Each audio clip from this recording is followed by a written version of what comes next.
Հայ առաքելական եկեղեցում ամուսնանում են քահանաները, քահանայից բարձր կուսակրոն են, կան նաև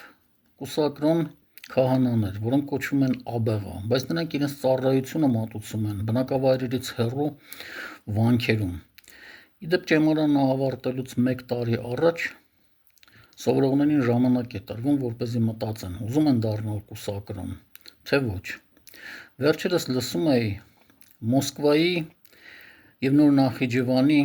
թեմի նախկին առաջնորդին, որը կարգալույծ է արվել ներկայիս կաթողիկոսի կողմից։ Նա ասում էր, որ դեռևս 70-ական թվականներին ինքը 2 երեխա է ունեցել և դրա մասին Վազգեն առաջինը իմացել է։ Նույնիսկ դրանից հետո է ստացել իր եպիսկոպոսական կոչումը։ Այսինքն կուսակրոնության խախտումը նոր բան չի։ Իսկ ամենաազնիվ հոգևորականը եղել է մեր նշանավոր բանասեր Խորեն Պալյանը, որը նախկինում եղել է հոգևորական, բայց խնդրել է Վազգեն առաջին կաթողիկոսին, որ կաթողիկոս իրեն կարգալույծ անի, քանի որ ցանկանում է ամուսնանալ Լուսինե Զաքարյանի հետ։